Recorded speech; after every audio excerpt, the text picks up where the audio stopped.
السلام علیکم دوستو، کیسے ہو؟ امید کرتا ہوں آپ سب خیریت سے ہوں گے۔ اللہ آپ لوگوں کو ایسے خوش رکھے۔ تو جیسا کہ آپ دیکھ رہے ہو میرا YouTube channel voice of being Noman.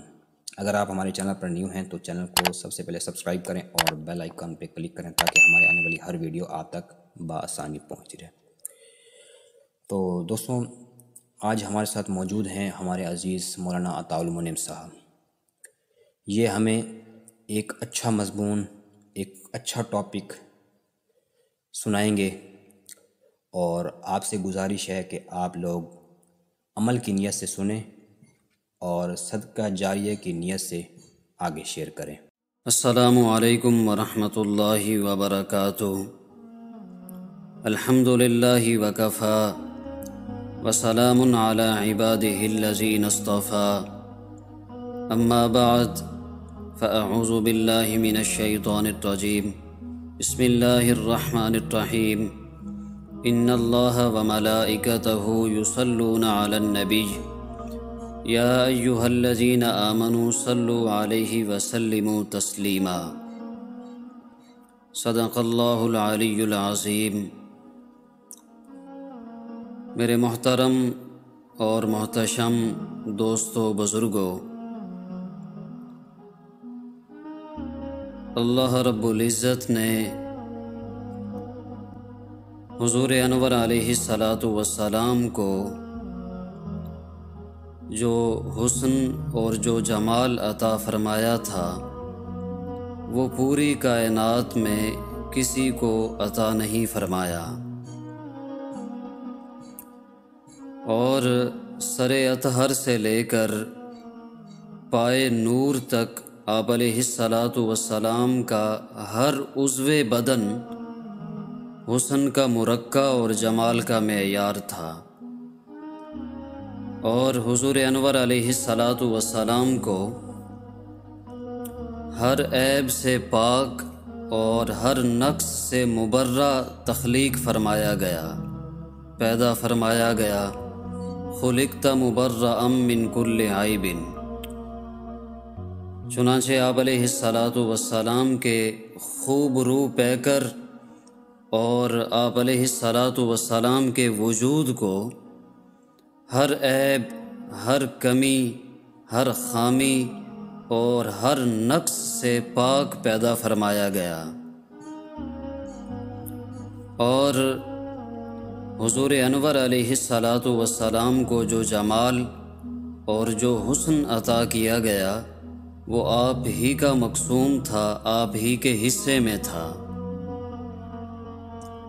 چنانچہ رخ زیبا اور آپ علیہ السلام کے چہرے انور کی چمک، تابانی اور رعنائی ایسی تھی کہ جو ایک بار دیکھ لیتا وہ پھر دیکھتا ہی رہ جاتا۔ چنانچہ کتنے لوگ ایسے ہوئے کہ جنہوں نے صرف حضور انور علیہ السلام کے چہرے انور کو دیکھا، رخ زیبا کی زیارت کی، لب کھلے تو کلمہ ہی جاری ہوا۔ معروف نام حضرت عبداللہ بن سلام رضی اللہ تعالی عنہ کا ہے۔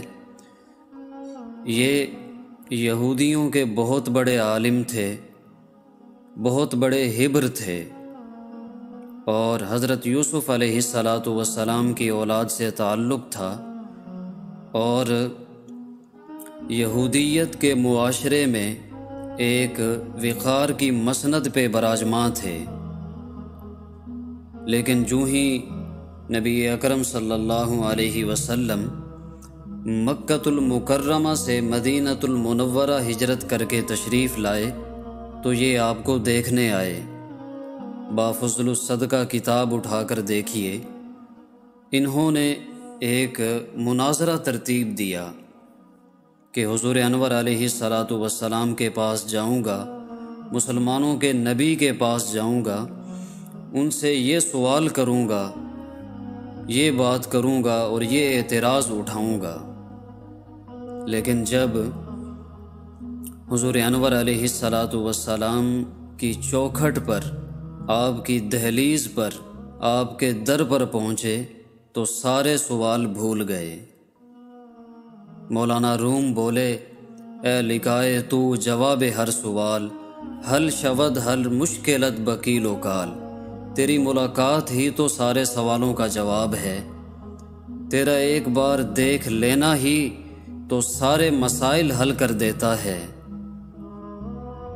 تو جب آپ علیہ السلام کی دہلیز پر پہنچے تو سوالات کی ایک گٹھڑی جو سر پر باندھ کر لائے تھے اس کی گرہیں کھلنے لگیں اور سوالات تتلیوں کی طرح اڑنے لگے اور سب کچھ وار بیٹھے، نثار کر بیٹھے۔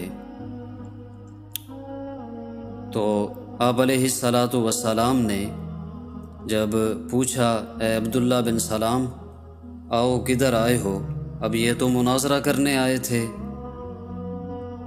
سودا لینے کے لیے بازار گئے ہم، ہاتھ اس کے بکے جس کے خریدار گئے ہم۔ تو انہوں نے یکمشت کہا کہ حضور آپ کا غلام بننے آیا ہوں۔ اور جن لوگوں نے حضرت عبداللہ بن سلام کو تیار کر کے بھیجا تھا، جن یہودیوں نے مناظرے کے لیے آپ کو تیار کیا تھا، وہ اس امید میں تھے کہ ابھی ہمارے کانوں تک یہ خبر پہنچے گی کہ عبداللہ بن سلام نے مسلمانوں کے نبی سے بہت سخت سوالات کیے اور مسلمانوں کے نبی جواب نہیں دے پائے۔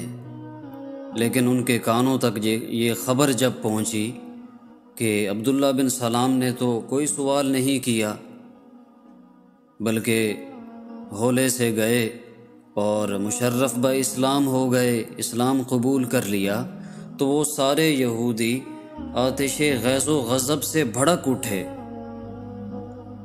اور فوراً حضرت عبداللہ بن سلام رضی اللہ تعالیٰ عنہ کے پاس پہنچے اور کہا کہ تم نے یہودیت کی ناک خاک آلود کر دی، تم نے کوئی ان سے سوال کیا ہوتا، انہوں نے جواب دیا ہوتا، پھر تم نے مان لیا ہوتا تو ہم سمجھ جاتے کہ ایک عالم تھا، علمی پیاس بجھ گئی، مطمئن ہو گیا۔ لیکن یہ عجیب ماجرا ہے، سنا ہے تم نے کوئی سوال بھی نہیں کیا، انہوں نے کوئی جواب بھی نہیں دیا اور تم نے اسلام قبول کر لیا۔ اب جو حضرت عبداللہ بن سلام نے جواب دیا وہ آب زر کے ساتھ لکھنے کے قابل ہے۔ کہا کہ یہ بات تو میری سمجھ میں بھی نہیں آئی، البتہ جب میں مناظرہ کرنے کے لیے سوالات کرنے کی غرض سے ان کی چوکھٹ پر پہنچا، ان کی دہلیز پر پہنچا، تو یک مشت میری نظر ان کے رخ زیبا پہ پڑ گئی، ان کے چہرہ انور پہ پڑ گئی۔ اب حضرت عبداللہ بن سلام رضی اللہ تعالیٰ عنہ کے لفظ سنیے، فَلَمَّا تَبَيَّنْتُ وَجْهَهُ عَرِفْتُ أَنَّ وَجْهَهُ لَيْسَ بِوَجْهِ كَذَّابٍ۔ فرماتے ہیں کہ جب میں نے ان کے رخ زیبا کی زیارت کی، ان کے چہرے انور کو دیکھ لیا، جمال روئے محمدی کو دیکھ لیا، تو میں نے یقین کر لیا کہ یہ چہرہ کسی جھوٹے شخص کا چہرہ ہو ہی نہیں سکتا۔ تو کتنے لوگ ایسے ہوئے کہ جنہوں نے صرف چہرہ انور کی زیارت کی، لب کھلے تو کلمہ ہی جاری ہوا۔ اعظم چشتی مرحوم نے تو قلم ہی توڑ دیا، انہوں نے لکھا اور ساری زندگی حیرت میں گزار دی اور اسی سوچ پہ جان وار دی کہ سمجھا نہیں ہنوز میرا عشق بے ثبات، سمجھا نہیں ہنوز میرا عشق بے ثبات، تو کائنات حسن ہے یا حسن کائنات۔ اور میں اکثر کہا کرتا ہوں کہ جہاں آپ اپنی اولاد کے لیے تربیتی نشستیں قائم کرتے ہیں، وہاں ایک تربیتی نشست یہ بھی ہونی چاہیے کہ اپنی اولاد کو صرف اور صرف رسول اکرم صلی اللہ علیہ وسلم کا حسن سنایا جائے، صرف اور صرف آپ علیہ السلام کے جمال کا تذکرہ سنایا جائے۔ اور یہ بات ذہن میں رکھیے گا کہ یہ انسانی فطرت اور انسانی طبع ہے کہ انسان کا حسن کی طرف میلان ہوتا ہے۔ حسن جس روپ میں بھی ہوگا، جہاں بھی ہوگا، دلکش ہوگا، چاہے وہ پھوٹتی ہوئی آبشاروں میں ہو، چاہے وہ بہتی ہوئی ندیوں میں ہو، چاہے وہ برف پوش پہاڑیوں میں ہو، چاہے وہ قوس قزح کی رنگینیوں میں ہو، چاہے وہ دھنک کی شوخیوں میں ہو، چاہے وہ بلبل کی سحر آفریں آواز میں ہو، چاہے وہ بلبل کی صدائے دل فریب میں ہو، حسن جہاں بھی ہوگا دلکش ہوگا، جس صورت میں بھی ہوگا دلکش ہوگا۔ تو جب یہ بات طے ہے کہ انسان طبعاً حسن کی طرف مائل ہوتا ہے، تو حضرت اقبال فرماتے ہیں کہ اس انسان کو اس ذات اقدس کے حسن کے تذکرے سناؤ جہاں حسن بھی پانی بھرتا ہے اور عشق بھی غلامی کرتا ہے۔ میں فرط جذبات میں کہا کرتا ہوں کہ جو حسن ان کے پاؤں کے ناخن میں رکھا ہے، جو حسن ان کی مبارک ایڑی میں رکھا گیا ہے، اور جو حسن ان کے تلووں سے نکلنے والی گرد میں رکھا گیا ہے، وہ کہکشاؤں میں بھی نہیں ہے۔ اعظم چشتی مرحوم نے تو قلم توڑ دیا، ایک جگہ پہ لکھا کہ تینوں سینے دی میں ٹھنڈ آکھاں، تینوں سینے دی میں ٹھنڈ آکھاں، شہد گلاب تے کھنڈ آکھاں، تینوں گڑ شکر تے شیر آکھاں، نالے کند نبات تے کھیر آکھاں۔ آپ علیہ الصلاۃ والسلام کا حسن ہر میٹھی چیز، ہر شیرینی اور ہر مٹھاس سے برتر ہے۔ اس لیے میں یہ آپ سے عرض گزار ہوں کہ اپنی اولادوں کے لیے اس جیسی بھی ایک تربیتی نشست قائم کریں کہ جس میں آپ علیہ الصلاۃ والسلام کے حسن و جمال کے تذکرے ان کو سنائیں، تاکہ ان کے دلوں کے اندر آپ علیہ الصلاۃ والسلام کی سچی اور سچی محبت پیدا ہو جائے۔ دعا ہے اللہ رب العزت حضور انور علیہ الصلاۃ والسلام سے سچی، سچی، صاف، شفاف اور نتھری محبت کرنے کی توفیق عطا فرمائیں۔ وما علینا الا البلاغ المبین۔